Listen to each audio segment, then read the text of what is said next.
आप सब लोग मध्य प्रदेश सरकार के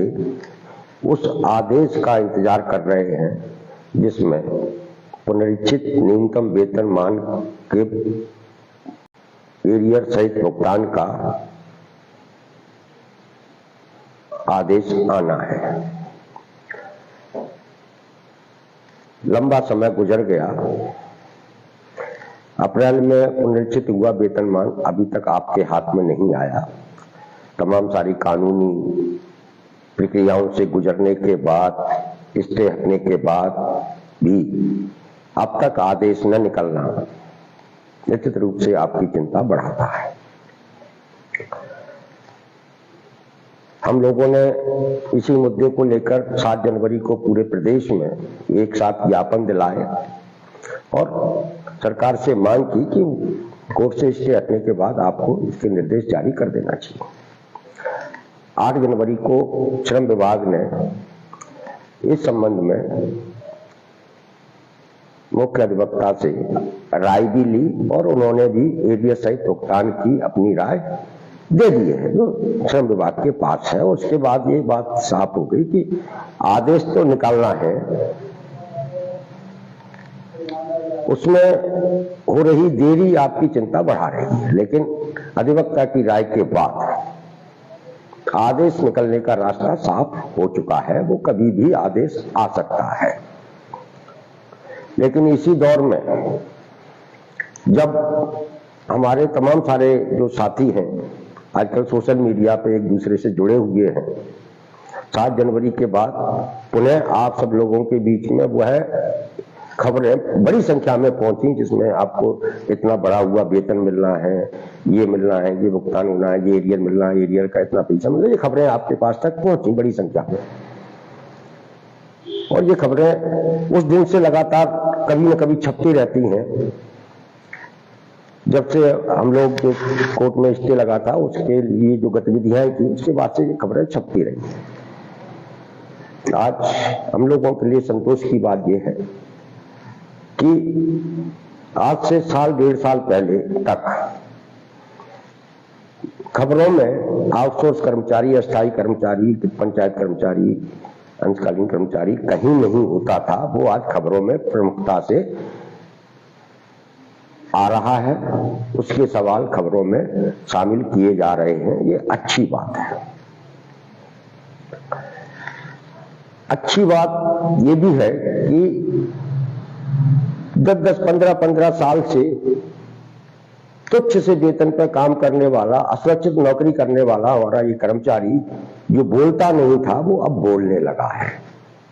और जब कोई भी संपर्क जब बोलने लगता है तो निश्चित रूप से उसकी बात सुनी जाती है, उसके साथ न्याय होने के रास्ते खुलने लगते हैं। जब ये संपर्क बोलने लगा है, एकजुट होने लगा है, तब निश्चित रूप से मीडिया में भी थोड़ा बहुत ही सही स्थान भी मिलने लगा है, क्योंकि मीडिया को भी अपने आप को पढ़ाना है और आप लोग उसको पढ़ रहे हैं। जो उनको पता चलता है, ऑनलाइन सब कुछ है आजकल, उनकी ऑनलाइन खबरें पढ़ते हैं तो उनके पास पूरा रिकॉर्ड पहुंचता है कि कितने लोग इस खबर को पढ़ रहे हैं। इसलिए साथियों, ऑल डिपार्टमेंट आउटसोर्स अस्थायी कर्मचारी संयुक्त मोर्चा ने जिस तरीके से आप सब लोगों को संगठित करके मुद्दे पर एक साथ जोड़ा है, उससे एक बात स्पष्ट हो गई है कि सरकार के पास भी ये संदेश है, सरकार को भी ये जानकारी है कि ये जो लोग अन्याय के शिकार हैं वो एकजुट हो रहे हैं। यदि उनकी बातों को नहीं सुना गया और उनके लिए कुछ नहीं किया गया तो ये आने वाले दिनों में मध्य प्रदेश में बड़े स्तर का बवंडर भी कर सकते हैं, बड़े व्यापक आंदोलन को भी खड़ा कर सकते हैं। 7 जनवरी को जिस तरीके से जिला स्तर पर ज्ञापन कार्यक्रम हुआ है, वह कल जो सही परमानेंट कर्मचारियों के संयुक्त मोर्चा का ज्ञापन जो हुए हैं उन दोनों की अगर तुलना की जाए तो ऑल डिपार्टमेंट आउटसोर्स अस्थायी कर्मचारियों मोर्चे के जो ज्ञापन हुए थे उसमें कई जिलों में हजारों की भीड़ थी, जो कल के उनके कार्यक्रमों से ज्यादा प्रभावशाली और व्यापक थे।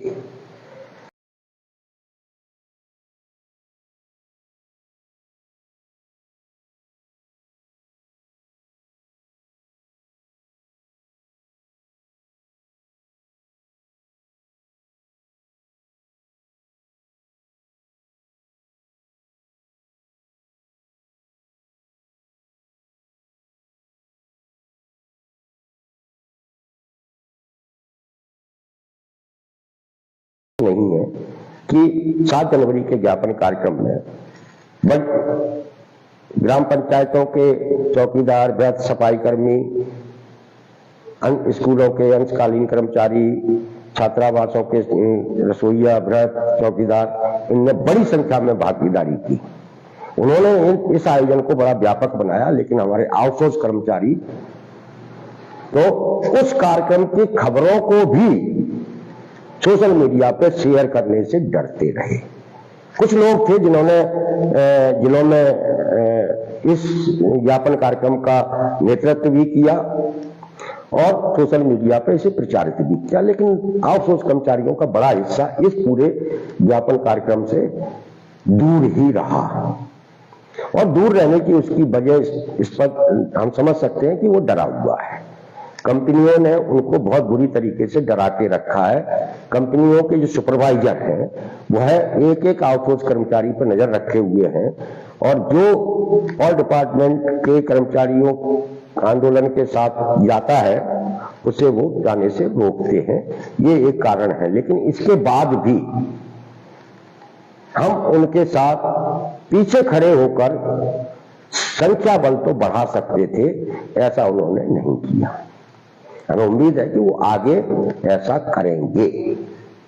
और उन्हें करना चाहिए, क्योंकि इस समय मध्य प्रदेश में सबसे ज्यादा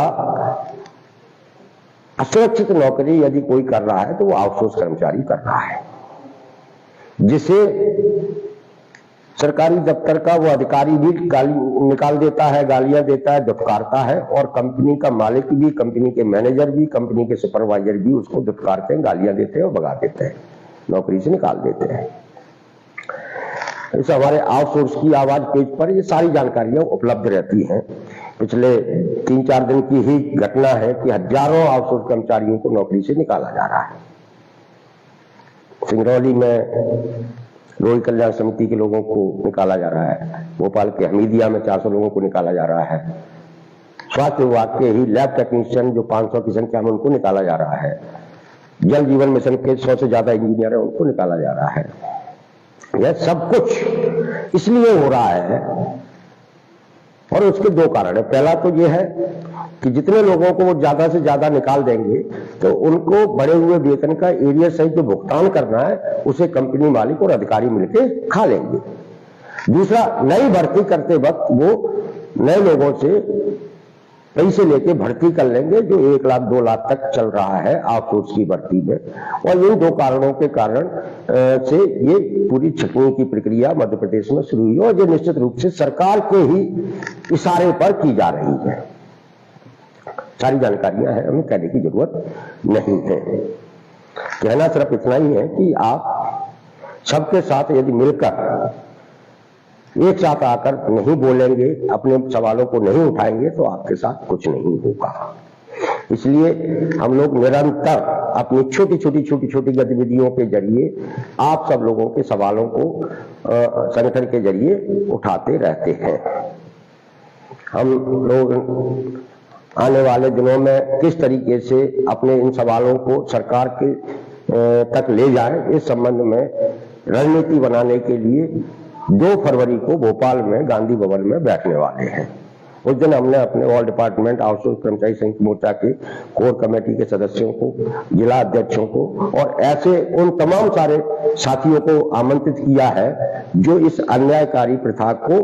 खिलाफ लड़ना चाहते हैं, इसे खत्म कराना चाहते हैं और लाखों लाख कर्मचारियों के भविष्य को सुरक्षित कराना चाहते हैं। ऐसे लोगों को आमंत्रित किया है और 2 फरवरी को हम आने वाले 1 साल की पूरी कार्य योजना बनाकर आप सब लोगों के सामने रखेंगे, जिसमें कुछ चीजें आपकी चर्चा में है कि हम लोग इस पूरे जो सरकारी सेक्टर को जिस तरीके से कंपनीकरण किया गया है, अस्थायीकरण किया गया है, इसके बारे में हम नागपुर जाकर आरएसएस के जो प्रमुख है मोहन भागवत जी, उनको भी अवगत कराना चाहते हैं। फरवरी में वो हम 2 तारीख को उसकी तारीख भी तय करने वाले हैं। तो साथियों, अब बहुत सारे लोग आउटसोर्स की बात करेंगे, बहुत सारे लोग अखबारों में प्रेस नोट जारी करके अपने अपने स्तर से आप सब लोगों से जुड़ने की कोशिश करेंगे, और ये सारी चीजें सरकार द्वारा प्रायोजित तरीके से हो रही है कि आपकी जो एकता बन रही है, जिस एकता से सरकार कहीं ना कहीं डरती है, उसको डर लग रहा है कि अगर ये एकजुट हो गए और इसी तरीके से अपने सवालों को आक्रामक तरीके से उठाते रहे तो सरकार की पूरे समाज में किरकिरी हो जाएगी। और इसलिए सरकार ने भी अपने लोगों को सक्रिय किया है कि कैसे भी इस एकता को बनने से रोकिए। यहां भी चिंता की बात यह है कि हमारे बहुत सारे कर्मचारी दूसरे संगठनों के खबरों को, उनके वीडियो को हम लोगों द्वारा तैयार किए गए संगठन के व्हाट्सएप ग्रुपों में शेयर करते रहते हैं, बड़ी संख्या में एक के बाद शेयर करते रहते हैं। लेकिन यही लोग जब 7 जनवरी को इनका इतना बड़ा कार्यक्रम हुआ, इससे पहले भोपाल में इतना बड़ा कार्यक्रम हुआ, 3 भोपाल में हम लोग कार्यक्रम कर सके, उनके भी खबरें थी, उनके भी वीडियो थे, उनकी भी जानकारियां थी, लेकिन उनको शेयर करने से ये डरते रहे, उनको शेयर ही नहीं करा। जब आप अपनी बात दूसरों तक नहीं पहुंचाएंगे और दूसरों की बातें हम लोगों तक पहुंचाएंगे, तब आप अपना ही नुकसान कर रहे होंगे, अपना फायदा नहीं। इसलिए साथियों, मेरा आपसे फिर इस लाइव चर्चा के जरिए ये अपील है कि एक तो आउटसोर्स की आवाज तेज को पर अधिक से